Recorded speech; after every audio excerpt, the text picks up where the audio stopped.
hit record then. That officially starts the party, so happy Thursday. Thanks for being here on Zoom with me live from my basement as usual.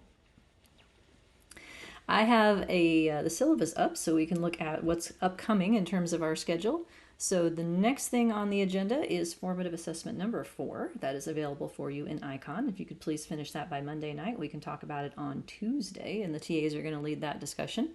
Then you have a week off from homework or anything, so there's nothing due on the 4th. Your next assignment is homework 4. That is due on the 11th, and that is actually available. So I went ahead and opened that, so if you want to get started on it early, go right ahead. If you'd like to put it off and pretend like it doesn't exist for another week or two, that's fine with me too. You make the call. You already know how to do everything you need to know to do it. It's based off of the last 2 models in example 3. So you will have a piecewise example, and then you will have an ordinal predictor in which you will have sequential slopes to test differences across. So pretty much following the same structure, you'll just need to adapt the code to make it work for that particular problem. With respect to the homework that just finished, if you want to ask any questions about why you missed something or like the logic or process, I'd be happy to talk to you each individually. I can't go over it in class because not everyone has finished it yet. So, and if you're one of those folks that haven't finished it yet, that's okay. At some point between now and December 19th is your goal. So 2 points for being late, but it's not like per day or anything like that. Just that way, a little bit of a penalty to encourage folks to keep up on time, but nothing you can't come back from if things go sideways and you just need more time. All right. So then, yeah, we're getting through it, folks. We're heading towards Thanksgiving. Huzzah! All right. Anything I'm forgetting or that you wanted to ask about with respect to schedule or logistics? Good to go? All right. Then I have code in front of me, and I want to start with that though. So tell me what you remember from last time. What did we start talking about on Tuesday?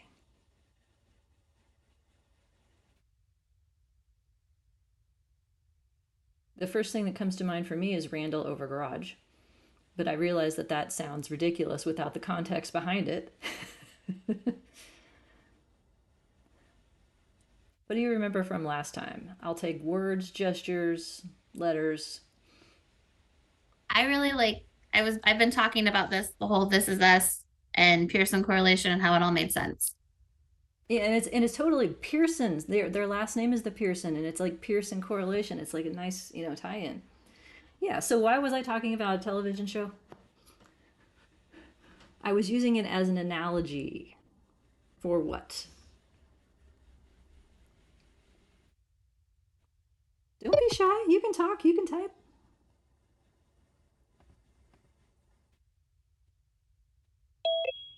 I'm eagerly watching the chat.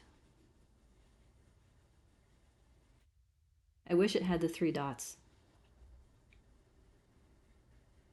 Multiple independent variables? Yeah. Multiple predictors at the same time.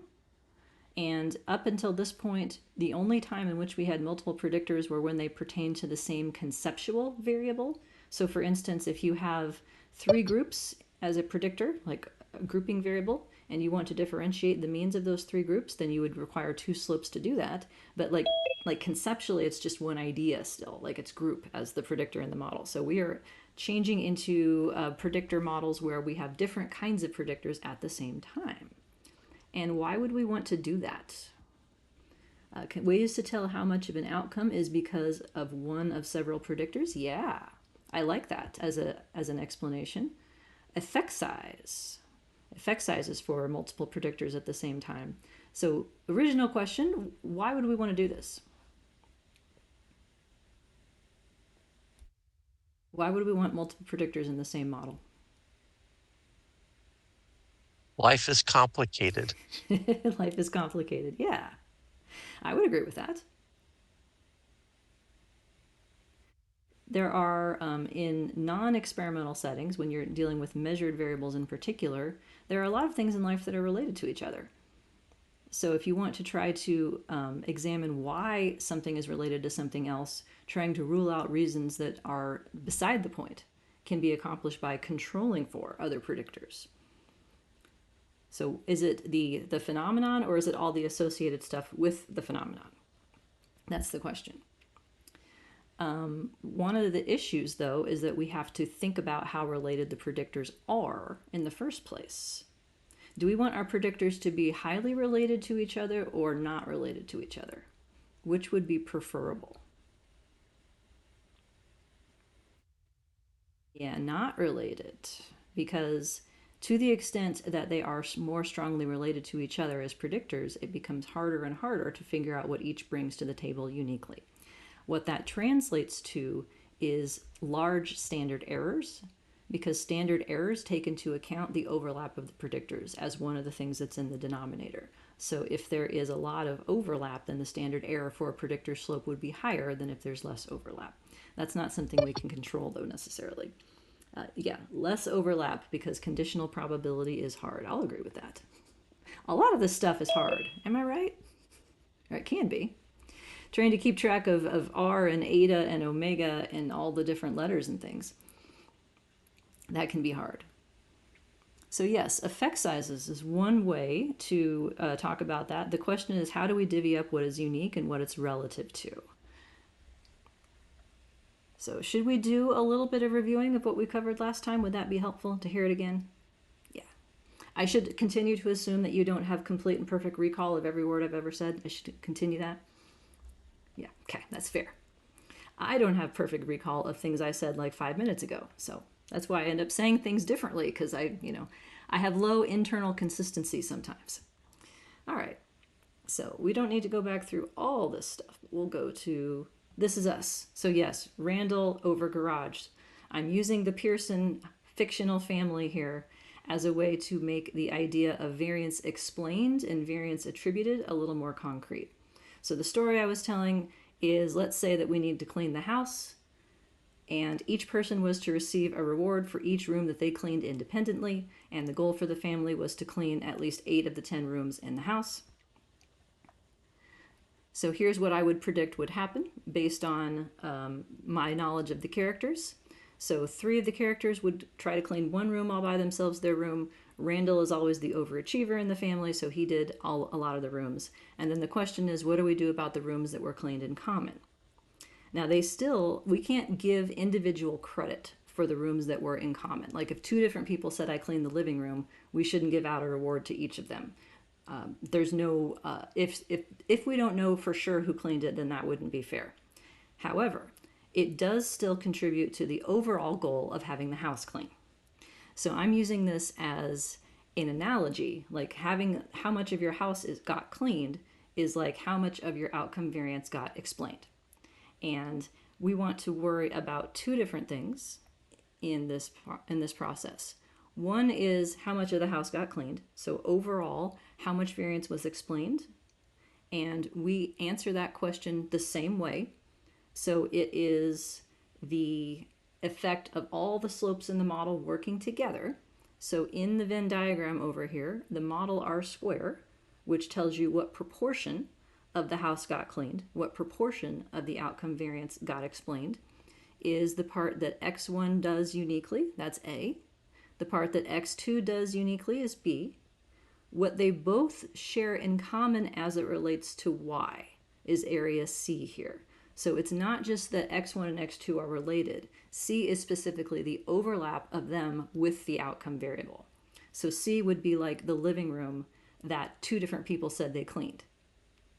We don't know who to give the credit to, so we don't. So R square isn't concerned about divvying up individual credit to each predictor. R square is answering the question about how well they work together. So area C, even though we can't attribute it to X1 or X2 definitively, is part of the R square. So the numerator is what the variables explained in terms of the variance of the outcome, and the denominator is all the variance. So it adds in this E part, which is unexplained because it doesn't relate to X1 or X2. So R square includes the common part. But when we talk about the slopes for X1 and X2, they take into account what each brings to the problem uniquely. So area C does not get included in that. So the significance test for X1 is based only on A. The significance test for X2 would be based only on B. All right. Skipping the math because that's no fun. But for folks who for that's helpful, I wanted to include it. So here is the change in the standard error for your slopes that matters. So this new term in the denominator is the amount of unique variance in x. So lack of overlap. So to the extent that x has more unique variance, the standard error will be smaller. To the extent that x has more overlap with the other predictors, then it will be bigger. And big standard errors make it harder to find a significant result. That's the issue. All right, let's see, effect sizes. Do we want to talk about that? The partials and the semi-partials and the etas and the omegas, oh my. Yeah, it's kind of a mess. All right, then let's do this. Okay, so we want to report effect sizes. We want an effect size for the model as a whole. We usually want an effect size for each slope, and sometimes we want effect sizes for groups of slopes that are meaningful in combination. So my job is to help you figure out how to get all of those things. Fortunately, I have some functions that we can use that hopefully will make this a little bit less tedious in terms of the coding that is necessary, at least in R, which it involves a lot more code than Stata on a general basis. But so we want to have effect sizes per fixed slope, overall, and then potentially for sets of slopes. And there are multiple families of effect size. They vary in terms of what the denominator is, like what they are out of in terms of the total. So in terms of metrics, some effect sizes are in an R metric, so they range between -1 and 1, where 0 means there is no effect. Some of them are R squared metrics, so the square of that correlation metric, which means it has a range from 0 to 1 instead. There is also the D family, which is a standardized mean difference. That ranges from -infinity to +infinity, where 0 means no difference. It is the number of standard deviation units two group means are apart. And then there is something called omega, which is the sample size corrected version of these things. So the R family gets called eta for reasons that are unclear to me, but that's just what it is. So you'll hear eta and eta square for effect sizes rather than R and R square, but just know that those are synonyms for all intents and purposes. You can think of it either way. So eta is the analogous to regular flavor R square. Omega, this W looking thing, is analogous to the adjusted R square, the one that's corrected for sample size. Omegas are spit out by a lot of packages. I'm not going to focus on them because I'm not usually dealing with adjusted R square, but just know that that is a thing that exists in case reviewer 2 wants you to have that. So then the question is, which ones do we use and when and why? That's the trickier part. So we're not using standardized slopes, at least I don't advocate for using them because they're not really standardized and they don't expand to more complex models quite readily. Here's a nice blog post I pointed out last time that you can read more about that. The ones that we are going to look at though, semi-partial is one family. So you can have this in R or R squared as a metric, but semi-partial is, to me, the easiest one to understand in an R square metric, because what it tells you is how much of the model R square a given term is responsible for. So because it refers to R square, I think that it's easier to understand in a squared metric. So I would do semi-partial R squares or eta squares as an effect size. And it is how much a given variable contributed in terms of explaining variance over all the variance. So the denominator is the total. So I like this for several reasons. It's intuitive, and it allows for better comparability across studies because it is out of all the variance that there is to be had, regardless of how effective your model is. You can get these values using the R square from the model and the t-test statistic for the slope that you're interested in if you're trying to compute it for one value, but we'll have to do something different if we want to do it for multiple slopes at the same time. There is no analog to Cohen's d in this type of effect size because group already has to be in the model in order for that to be computed, so there's no way to think about what the total would be without it. So you can have semi-partial correlations or you can have semi-partial correlations squared. I think the latter tends to be more useful. So I like semi-partial eta square. That's one. We like that one. Partial eta squares I like less because what's different about it is the denominator. So it tells you how much of the r square that isn't already predicted this predictor would be responsible for. Like it's the r square of what's left after the rest of your model does its job. And that will fluctuate as a function of how good your model is. So it makes it harder to compare this across studies because if one person throws in 10 predictors and then they compute an effect size for the 11th, that's probably not going to be the same as someone else who chooses to put in only 5 predictors and then calculates an effect size for the 6th. Right? There's going to be less left over in the first example, and so the effect size is going to look bigger because there's less room for it to have an effect if there's already a bunch of variance that's been explained. So I don't like partial eta squared for that reason, because I think it's too easy to get it confused as to what it means. And I think it's kind of easy to cheat it, to be honest. Like you can just dump in a whole bunch of stuff in your model, keep reducing that residual variance, and then your effect sizes magically look bigger. And I don't think your effect size should be able to magically change. Like that makes me feel squishy. Does this class know that word? Have I explained this to you? Squishy? That's my word for uncomfortable. Like squishy is like if you step on a pile of crumbs on the floor and they stick to your bare feet. Like that ick feeling, that's what I'm going with. So this makes me squishy. However, partial R's I think are okay. If you're not talking about variance explained in terms of describing the effect size, then there's less room for confusion. Partial R in the R metric can be generated out of the t-test statistic for your slope, and that's what I've been showing you how to do. You can also ask for them as a piece of output under a different routine. The reason that I like partial R's is because they directly correspond to the interpretation of the p-value for that slope. So the test of that slope tells you what it brings uniquely. This is the R effect size that goes with it is the same. It's like, what is the effect of this after controlling for the other predictors? So I think it's useful to provide for the slopes or individual slopes a partial R. I think there's less chance that people will get it confused with variance explained if you don't report it in an R square metric. So putting that all together, I think semi-partial R square is good. That tells you how much of the model R square a predictor is responsible for. That's directly interpretable. And I think partial R's are good if you want a slope-specific effect size that corresponds to the interpretation of the test of that slope in the model. Okay, how are we doing?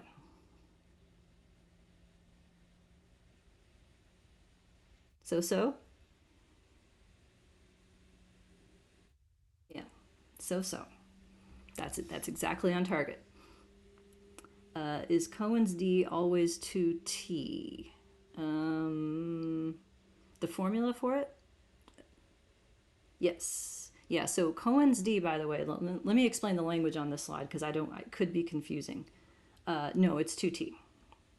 Yeah, it's the 2 is not tied to the number of slopes or anything like that. It's just 2t. I'm using the phrase partial Cohen's d, but no one else on Earth is going to say that, okay? It's Cohen's d is what they will talk about. And there's also other related versions of this that other people may prefer, like there's a Hedges G, and like there's like several different variants of this standardized mean difference named after people statistic.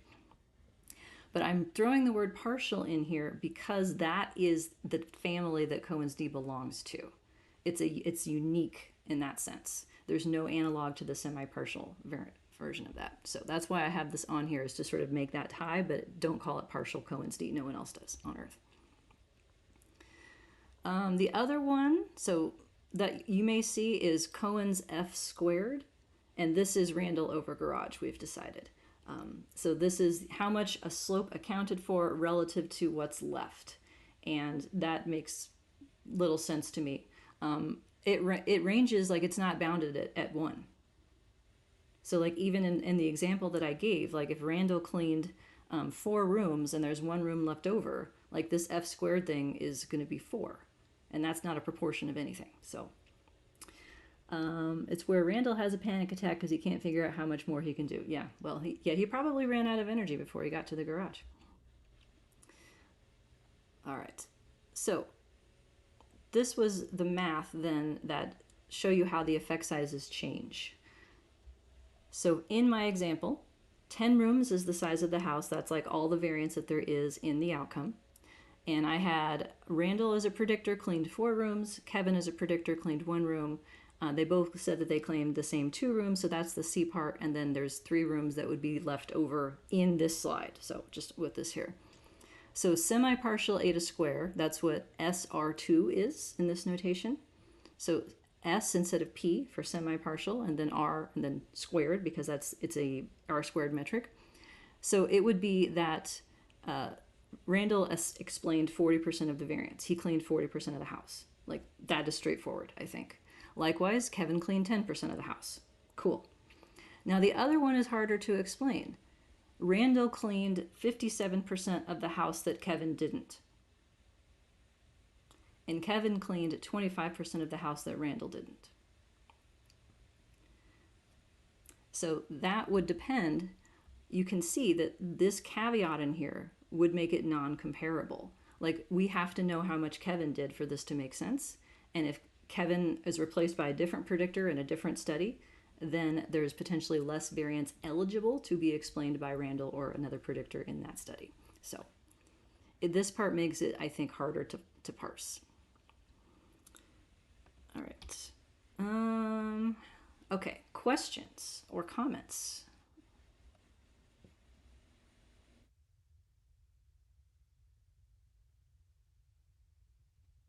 We wanted the union of 2. Does it work to just add the partials all the time?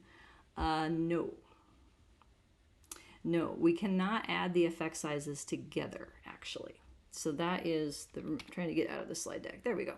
That is the remainder of the story that I wanted to tell you in more detail today, because I talked about it very quickly last time, and we need to get into that. But first, I wanted to show you some stuff, because we're going to use new functions in the example. So this is the example 4a R file that goes with example 4a. So my R files are all structured the same way. I have global options, I have package loadings, and this is a new section that you haven't seen yet because I just made it. So this section says begin functions to automate calculations. Just run this code as is. You do not need to change it. Okay? I mean that literally. All you need to do to use these functions is just execute them. So just highlight it and hit run, and then you're able to do it. So all these are being used in the code that follows, which means they won't work unless you have activated these functions. But essentially what they do is like a giant find and replace. So for instance, I have, let's see here, let's get to effect size. Here's a big one. So I have created a new function. The name of it is called fixed effect sizes, because it's going to take your fixed effects and generate effect sizes for them using the t-test statistic. The input that you need to tell it is what is the name of the model object that you just received. So you're going to run an LM, you're going to save it as a name, and then you would enter the name in the call to the function. And then everywhere else, like essentially where it says summary model, it's creating a new object for you, and then it's plugging that into all the places where you would need to change it. So like in your homework, you know how like to do this, like to use my code, you have to change like the same word in like 6 places. You don't have to do that anymore. This does it for you. That's the beauty of it. So like all you would need to do to use it, find an example, here we go, is right here. You call the function and you tell it what model you want it to refer to, and then it computes stuff and then essentially writes all that code for you that's custom to that model and then spits out the result. This is for R, correct? Yes, it is. I have found Stata requires less of this because Stata's output is more already in a form that I want, and it has things built into it that require less typing. So I'm trying to make it a little more egalitarian between the two and also save myself some work. So I just wanted to point out this change because you will see pieces of code that are new because they refer to functions that I built just for the specific example rather than functions that other people built or R packages that other people built. So let's see a couple models, shall we? Why not? We're here. Yes, that was a rhetorical question. I am contractually obligated to show you the next two models. How does that sound? So the good news, this is the last time you're going to see the general social survey data set. I've got a different one for the other examples that I'm planning. But this is sort of like the grand finale of all the previous models that we've been doing. We're going to do them all at the same time. So I have a simpler version where I only have 2 predictors, and then I'm going to have the bigger version that has like 7. So all of the initial steps that are shown here in terms of preparing the data, like so importing the data, preparing it for analysis, you have seen all of this code before. I did not change a thing. I just wanted to put it in here so that it's there for the rest of the example to give it context. But there's nothing new here. So I am generating a centered version of education that's centered at 12 years to use as a predictor to demonstrate a linear effect of education. I'm also generating a dummy code, as it's called, or a binary contrast for marital status, which was coded 1 and 2 before. I am doing what is called indicator coding for these 3 groups. So I'm using the lower working class as the reference, and then I'm generating new variables that compare lower versus middle, and then lower versus upper. Also centering age at age 18. And then I'm generating the piecewise slopes for education to use in the second model. And this follows the same logic as what we did before. So nothing new here. Same thing with respect to R. All of this code is the same as before. The only catch is that you just need to remember to change out the name of the data set. So this would be a good candidate, for instance, for like a find and replace. Inside R, if you highlight text and then you hit the find button, then you can have a box pops up that has the find and what you want to replace it with. So like you could change the name of your data set in a bunch of different places at the same time, and that saves you a little bit of work. And then the dummy coding for working class as before, and the piecewise coding as before. So all of this you've seen before, but do you want me to go over any more of it, or do you want to ask any questions about how to make variables? Because that's what this is doing. It's adding columns to your data set, new variables. So a variable is a column in your data set that you can then do analyses with. Okay, we're good with that? All good. All right. Okay, so model number 1 here. And I have these tables that I built. The Excel file is in the download folder to try to help us keep track of what's going on here. So what is not in the handout are the models that we saw in example 2 with these same data. So we had an empty model. We had a model with linear education as a slope only. So assuming education had a linear slope. And we had marital status in a separate model as well. So SS effect is a column here. What this means is the sums of squares that are attributable to that variable in that model. Sums of squares residual is what is left over. And then the total is then put back together again. So the total is the same regardless. Semi-partial R square is the same thing as R square when you only have this one predictor. So this was the R square that we got in that separate model. This is the R square that we got in that model. So about 15% of the variance was attributable to linear education when it was all by itself, and about 5% of the variance was attributable to binary marital status when it was all by itself. So if you look at this, the last line here, the sum of these things, based on that, we would expect to have about 20% of the variance explained when we put them in the same model. Now, however, is that what's going to happen?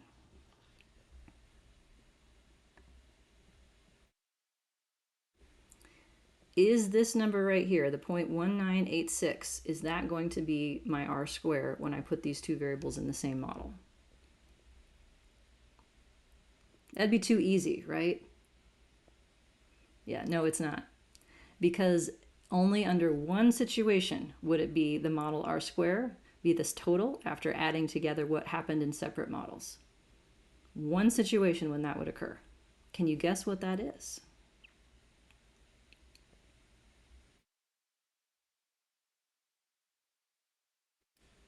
Mutually exclusive, yes, when they're uncorrelated. If two predictors are completely uncorrelated, then what they each bring to the table uniquely is the same as what they bring to the table. So we can expect the R squares to be additive and for that to work out if two variables are completely uncorrelated. That will very rarely be the case.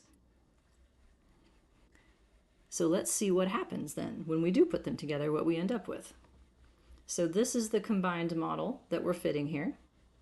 So we would be answering the question, does education still predict income after controlling for marital status, or does marital status still predict income after controlling for education? You can think of it either way.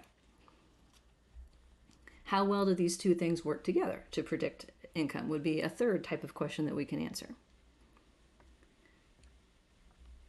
So here is what happens first in Stata, because I'm showing it in both packages for this. So note the commands here. Income is the name of the outcome variable. Then we have our two predictors. The comma right here separates out where the end of your predictors is from the options that you want it to display in the output. So comma then is like a demarcation. Level 95 means I'd like some confidence intervals, please. So these two slopes work together to capture 0.19. That's my R square, 19% of the variance. So not quite as high as what we would expect if they were uncorrelated, but pretty close. F is 85. That means that R square of 0.19 is significantly greater than 0. So yes, the correlation between the Y that is predicted from education and marital status is significantly correlated with the Y that is in the data. That's what we just learned. So the R square takes into account the unique combinations of each of these predictors as well as what they have in common. Like area C, the overlap area, that goes into R square.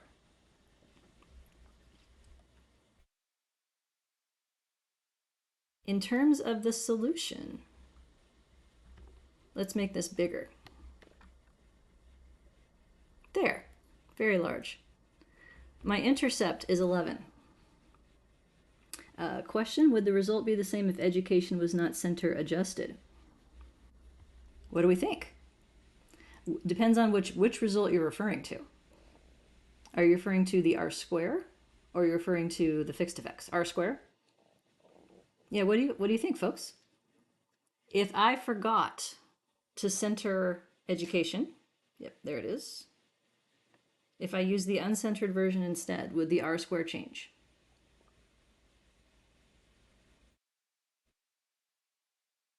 Some folks say yes. It's a yes/no question, 50-50 shot. Let me ask the question a different way. Is there anything special about 12? Could I have centered it 9, 6, 14? Yeah. So if there's nothing special about 12, then do we think that the R square is special about 12? Yeah, I see. It's not. So the good news is that centering is not going to change your model in terms of how good it is, how well predicted your outcome is. Centering is going to change the interpretation of some of your fixed effects. In this model, because the predictors are additive, they contribute in an additive way, not a multiplicative way. The only term that is affected by centering is this right here, the fixed intercept. So $11,000, whatever this number means, is the expected income for what kind of person as my reference point?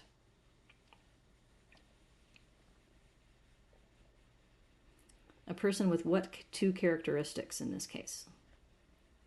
Not married and senior, or was it junior? I can't remember which one it was. In this case, it is 12 years of education because we're just fitting a linear slope. But yes, unmarried. So in the 0 group for this variable, and someone who has 12 years of education. So the intercept is conditional, specific to all predictors in the model at 0. at the same time. So if education were centered someplace else, this intercept would be different because it's referring to a different spot on the reference line. Remember that intercept is like the "you are here" sign in the airport map of your data. It tells you where the slopes are starting from. When I first developed that analogy, by the way, my students really liked it, and then they took pictures of themselves in airports, and sent me next to the "you are here" sign. So, thanks for doing that, old students. That made me laugh. But anywho, so marital status then. People who are married make more money than people who are unmarried in this sample after controlling for education.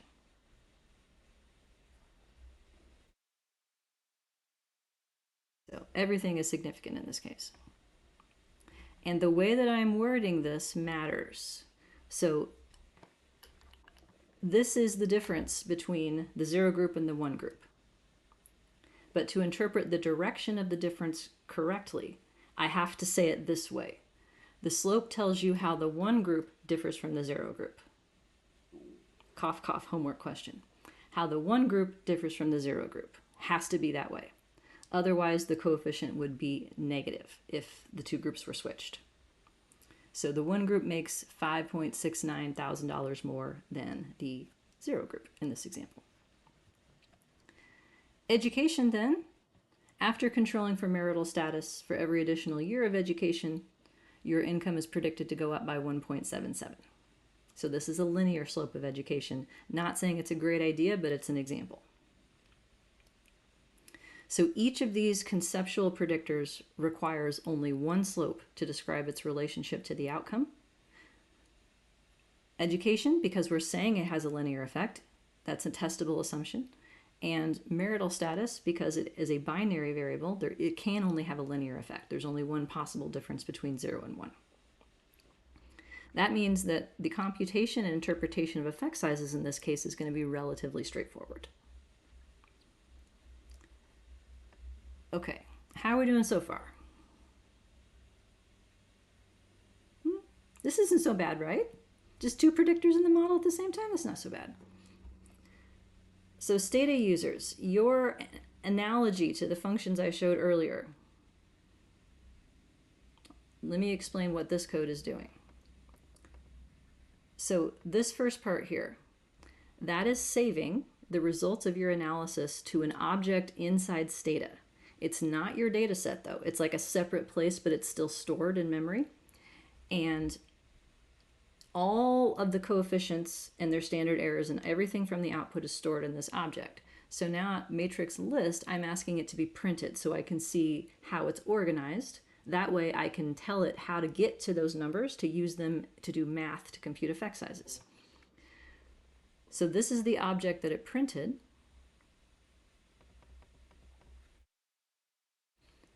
That is the coefficient. So the line B, that's your estimate. So this is the slope for education, the slope for marital status, and that's your fixed intercept. The second line is the standard errors for those. The third line is the t-test statistic, and that's the one I want. So I bolded it for you because this is the number that I was looking for. The corresponding p-value and scientific notation below that. Lower and upper confidence limits, denominator degrees of freedom, which is going to be the same in every case here. And this is the critical value for t at this sample size. So it's pretty much the same thing as z because we have 734 people. So what I'm trying to do is first to compute a Cohen's d effect size for the difference between marital status, for the difference between the 0 and the 1 group. That's what I'm trying to do, okay? There are routines in Stata that allow you to ask for effect sizes. So like I could go get a D for the mean difference between between married and unmarried people with one of those routines. However, that effect size would not correspond to what it should be in this model because it's not controlling for the other predictors.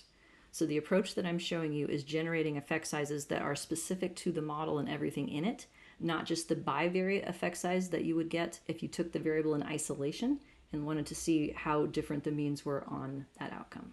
Does that make sense? Okay, so all effect sizes need to be within the context of the model. That way they have the right interpretation. So the formula for D, back out of this a little bit, is right here in the code for reference. D can be computed out of your t-test statistic. It's 2t divided by the square root of denominator degrees of freedom.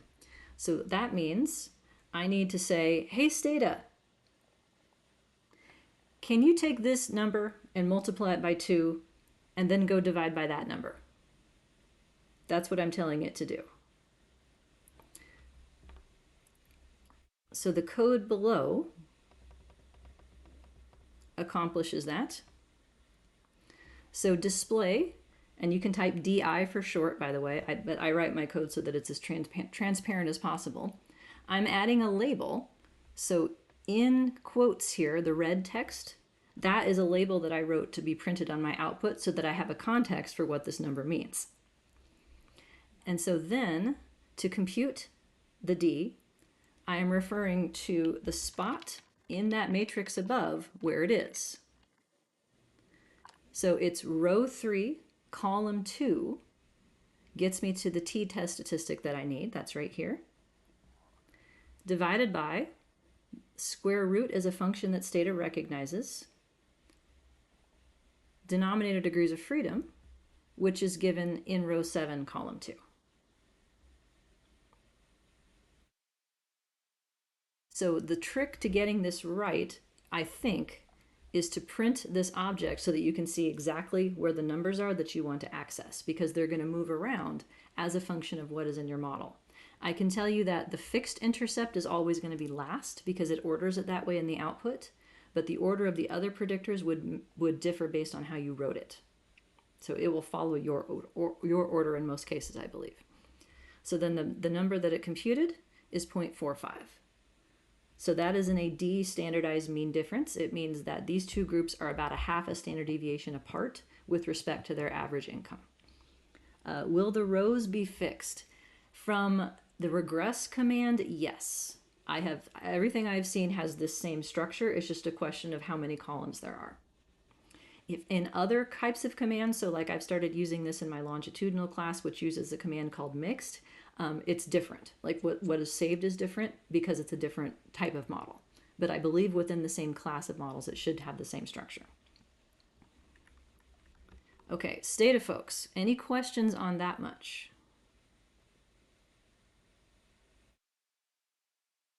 So the good news is that if you want the eta family, so semi-partial R, semi-partial R squared, partial R, or partial R squared, those things, also omega, but we're not doing that in this class, that they exist.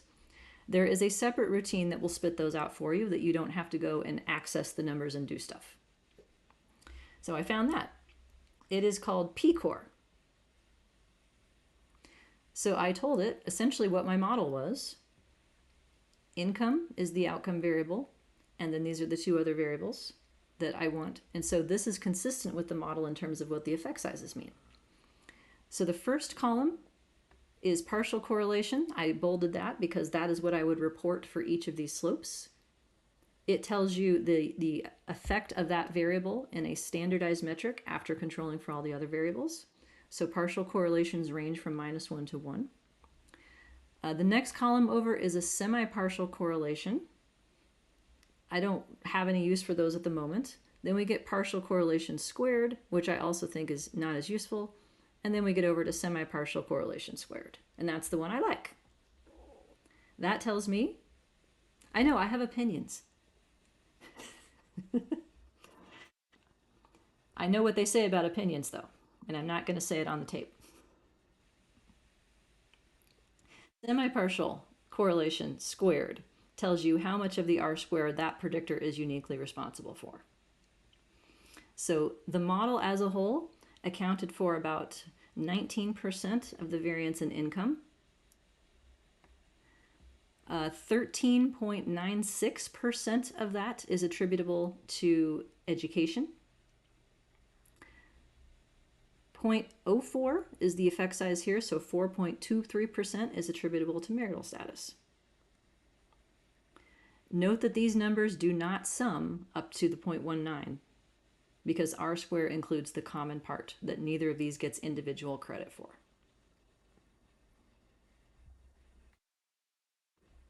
So, oh look, I wrote it out for you.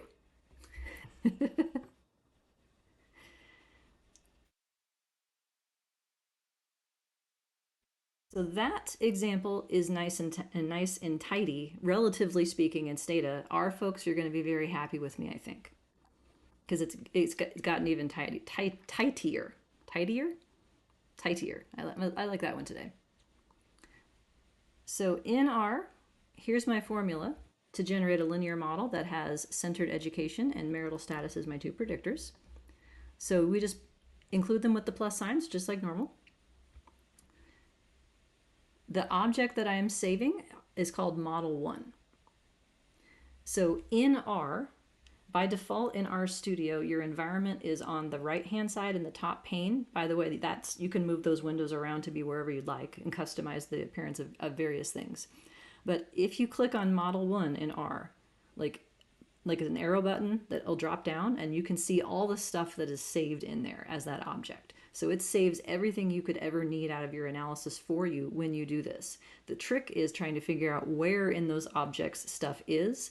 And Michael, absolutely it is not the same. It depends entirely on who wrote the package and what it's doing. Like it's all chaos. Like, and this is why it's been so hard for me because some things are tables, some things are lists, some things are matrices, some things are data frames. Like it's blah. So within LM though, it's standardized at least. So the next thing that I'm asking for is supernova. Now that is not one of my new functions. That is something someone else wrote that generates this nice sums of squares table. Okay. So we have the model line in here that tells us the F value for the model R square. And the model R square is given to you as PRE here. That stands for proportion, reduction, and error. That's what that language, it's part of a textbook that uses that terminology. Not ours, a different one. So the model R square is given here. Now, do you remember before when I said you can ignore these middle rows? Don't ignore them anymore if you want partial eta squares, because they're right here. Now that's the one I don't like, but this is where it is. So education explained about 14.7% of the variance that marital status didn't. That's what that means. Good luck. Residual variance, we also need right here, 154.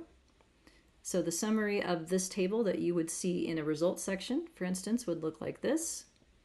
You got some practice with this format in your last homework, and you'll get more practice in the rest of them too. So, and yes, I'm keeping the order the same. I'm not trying to be tricky with this because this is a fairly universal way of writing these things. The only question would be where R square goes, and I tend to put it at the end of the sentence here. So we walked through the interpretation of the effect sizes, but note this table has changed.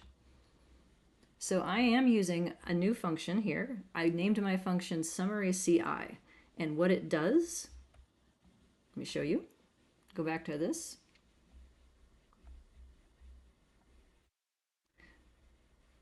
It first saves a summary of your model. It then generates confidence intervals, and then it stacks those two tables together so that they're one object instead of two. So it condenses your output into a more organized fashion. And then I took it upon myself to rename the columns so that they would be more directly interpretable. So I'm basically taking our output and repackaging it into a table that looks closer to what Stata and SAS would give. Yes. So that means that if you use this function, the p-value is no longer at the end, okay? What's at the end are the confidence intervals, just like they are in Stata. So I generated this table to match this format because I like that format. So these are confidence intervals at the end. These are p-values in scientific notation right here. Okay. Any questions on that so far? So if you wanted to use my function, what would you need to change in here?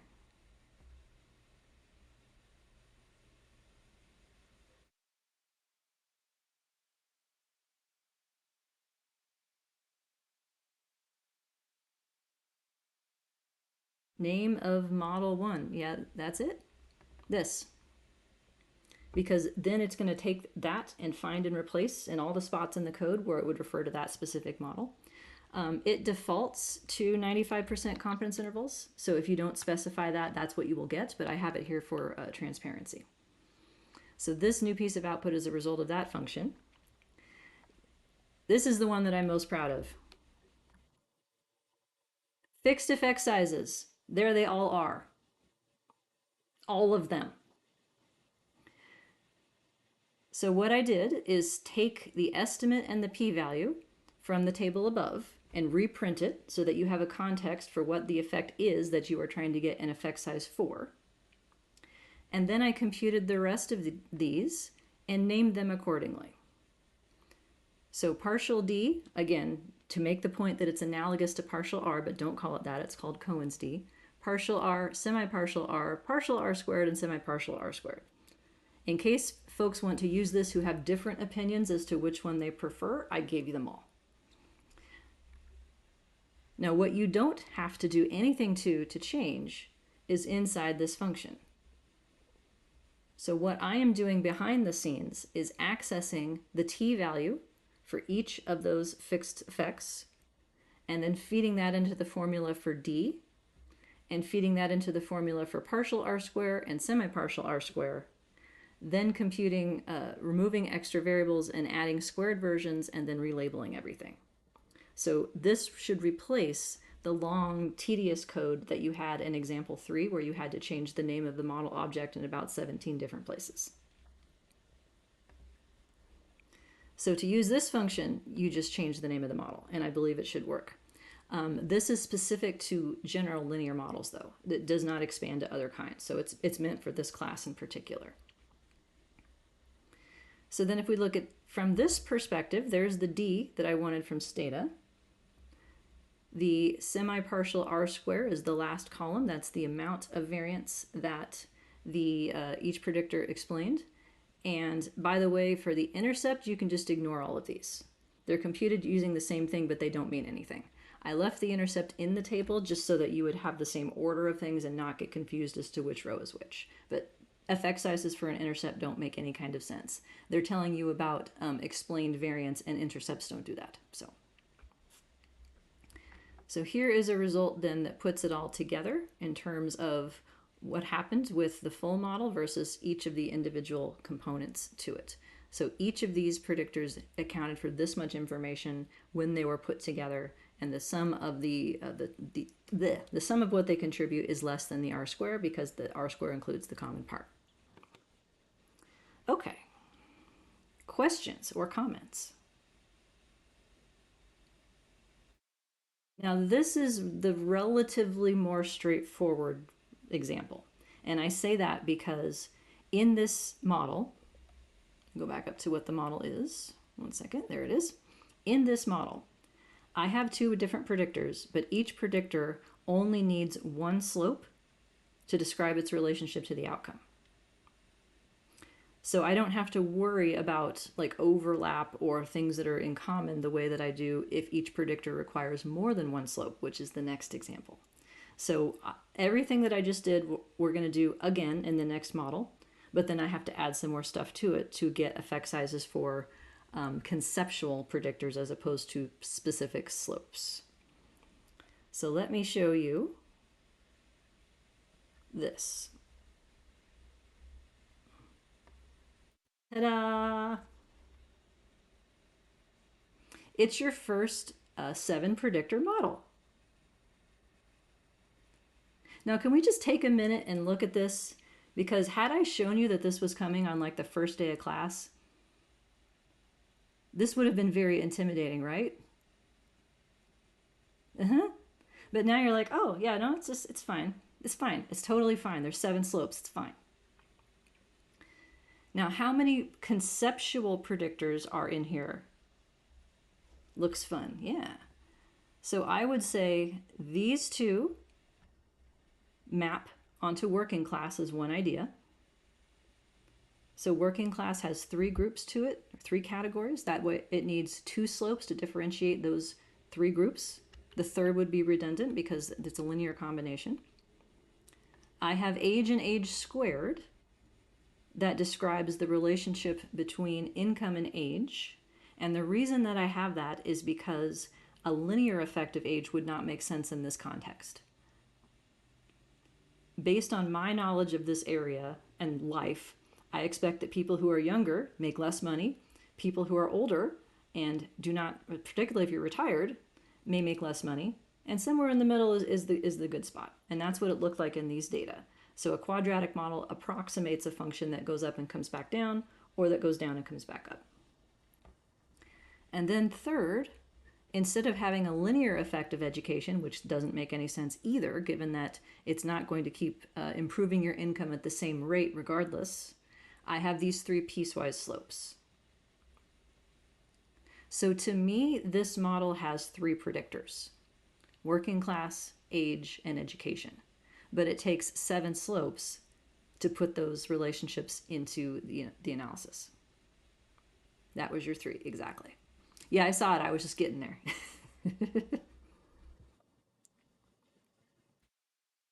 So we have to think about effect size not just for individual slopes, but for the sets of slopes that correspond to the original concept of the predictor. So like, how much variance did education explain is not answered by any one of these slopes individually.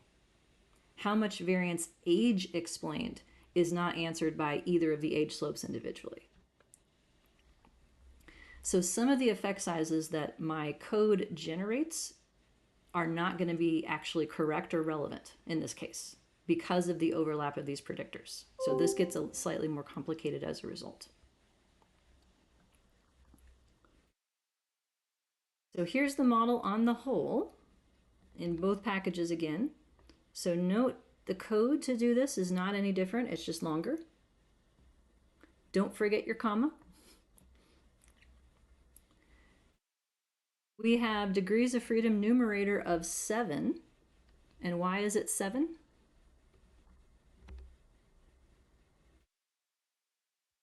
Because we have 7 slopes. That's it. Exactly right. 7 slopes. Denominator degrees of freedom.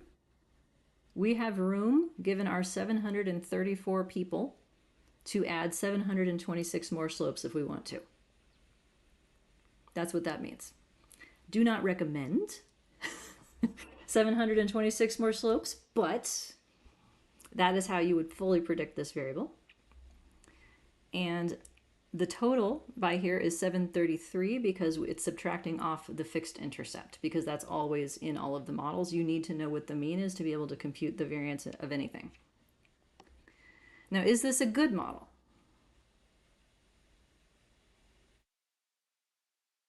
We can answer that question 2 different ways. It's meh.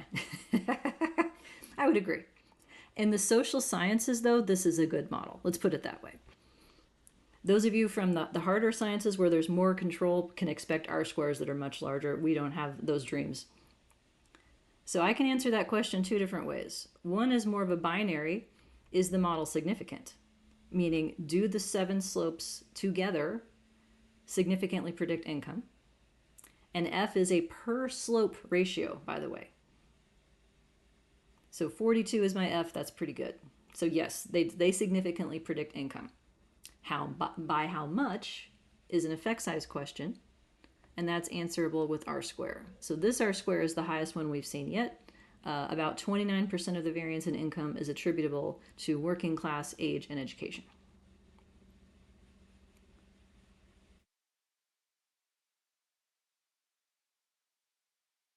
So here are the individual results. Let's walk through the table.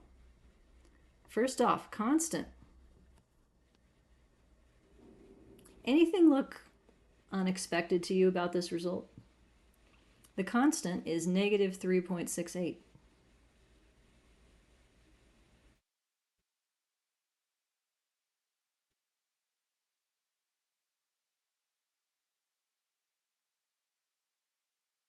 Negative money.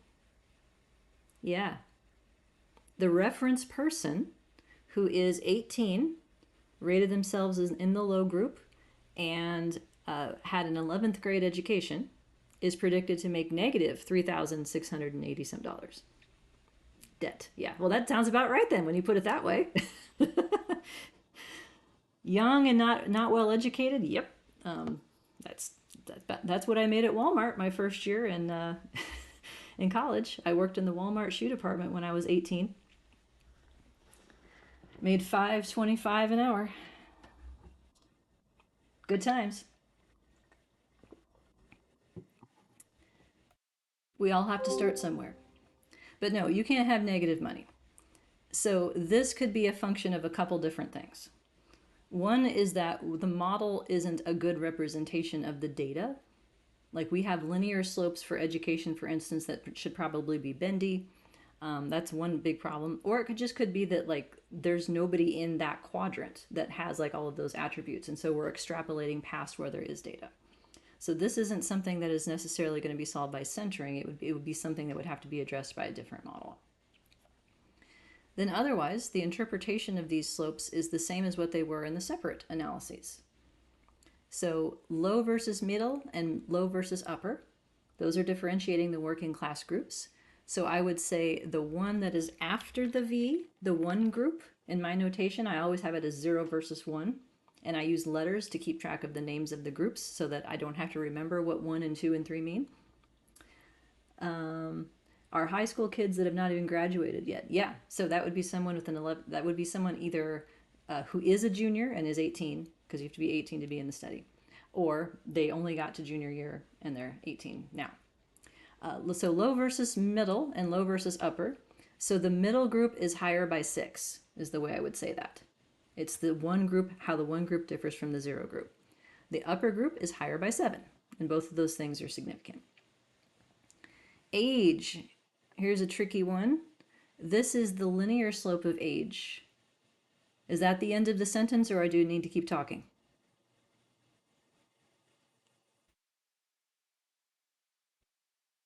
This is the linear slope of age. End of the sentence, or keep talking? Keep talking, right? So in quadratic models, and more generally, whenever you have a model that has an interaction term, which is the next unit that we're going to be doing, multiplicative combinations of variables, this is conditional on age 18 specifically, because that is when this term would drop out if you filled in a 0 for age. And so then this is the linear slope at age 18. So it creates a U-shaped function in the analysis. It's like this one at the beginning, and the U-shape is going to make that linear slope become less positive and then eventually become negative. So the pattern to this one, that's what I would say, is that the effective age becomes less positive by twice the quadratic per year of age. And it eventually is going to become negative, and that is significant as well. And then these are the linear slopes during each region of education. So from 0 to 11, there's actually a slight increase. It's not significant, however. The effect of graduating high school was significant before. I believe the coefficient was 4 something.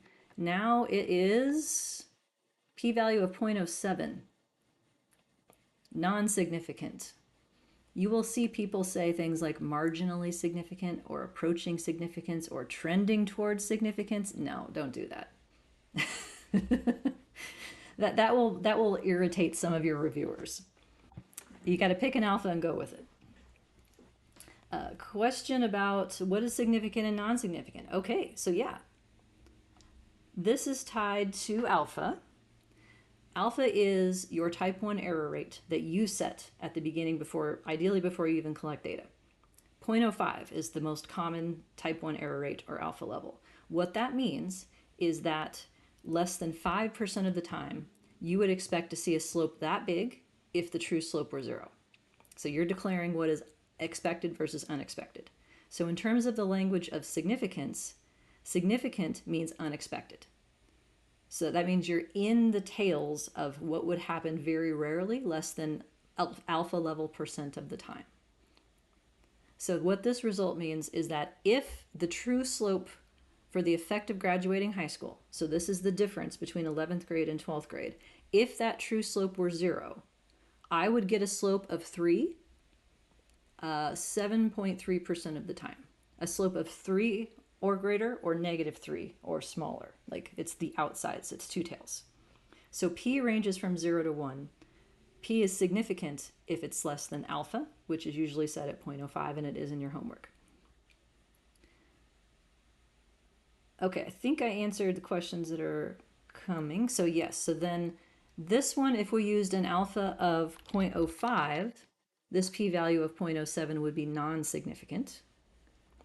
If we were not concerned about type 1 errors, let's say that this was like a pilot study and we knew we didn't have a lot of people, so we wanted to try and increase our power by increasing alpha. If we set alpha at 0.1, for instance, then is this significant or non-significant? Yeah, then it would be significant. So it's in relation to alpha, and that's something that you would set. And it's up to you how much you're going to worry about a false positive versus a false negative. So increasing alpha means you're more likely to find things to be significant, but at the cost of potentially more false alarms. So this was significant when education was the only predictor in the model in our previous piecewise example, but it's not now. Because education is likely correlated with self-reported working class. It might also be correlated with age to some extent. And so what education brings to the table uniquely is the question here, after controlling for age and after controlling for working class.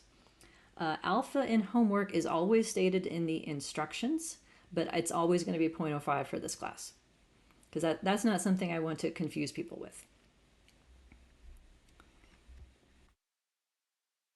And then the effect of continuing on past high school is still significantly positive, and that was the case before, but it is smaller numerically than what it used to be.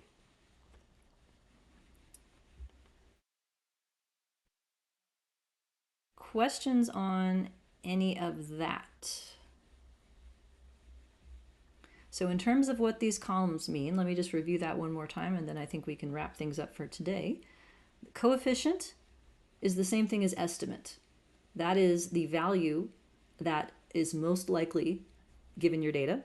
That is the value that makes the e's collectively the smallest as possible. That's how it's found. There's actually a matrix equation that spits it out. It's not something that has to be like searched for, and as in more complicated analyses. This is just, you could actually do this by hand if you wanted to. Not recommending. Standard error then is inconsistency of the slope. So how much would it vary across repeated samples of the same kind? You can think of this as the standard deviation of what the slope would be across repeated samples. So this is a sample level idea. It is defined as how far off on average the slope would be from the population slope in any one sample, the average discrepancy. T is what you get when you take coefficient and divide it by standard error. So what T is a test statistic. It is also a standardized way of talking about how far into unexpected territory your slope is. So T strips off all the units. Like, you don't need to know that we're talking about age or education or whatever to interpret T. T is unitless. A T of 6.4 means that this slope is 6.4 standard errors away from the null hypothesis. So in terms of like the goalposts, that picture that I had and the arms that I always do with it, it's way outside, because T of 2-ish is where unexpected starts. So that slope is 6 standard errors away from what we would expect. That's what it's telling us. So like the one that was non-significant, that T is 0.46. It's only about a half a standard error away from the null, so it's well within the bulk of the distribution, well within expected territory. P then is how much of the distribution is outside where that T landed.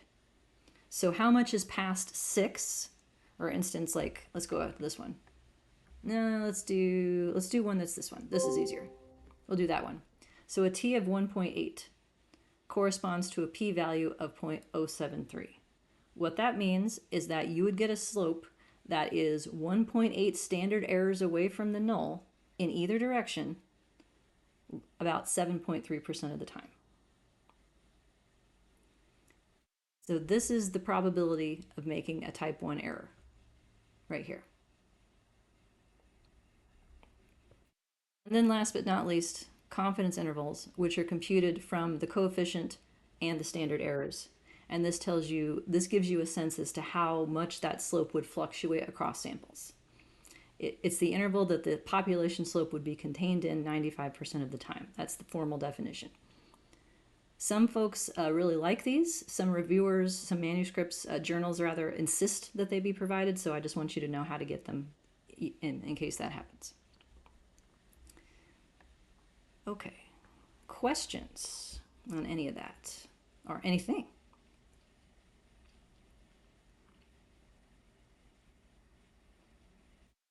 Well, let me tell you, I'm much happier doing this job than tucking shoelaces back into a million boxes of shoes for $5.25 an hour. So yay, education. All right, it is Thursday. It is not garbage day, which means I say, have a good weekend. Let me know if you need anything and work on your next formative assessment for Monday, please. Note 0 in the non-significant values is these ones. Yeah, this is 0 to several decimal places. It's not truly 0. It's just a bad reporting convention. No, what I was referring to, if you go to the interval, how 0 was in the interval for Yes. the two that were not. I mean, I just thought that's kind of an interesting thing just to point out. Yes, thank you. I should have pointed that out. Actually, so that's also why people like this, is because this tells you whether a slope is significant. If 0's in the interval, it's not. So p-value and the confidence interval are converging onto the same idea. All right, then, yes, have good weekends. Work on your formative assessment. Thank you for being here. And let me know if you need anything, okay? All right, peace out.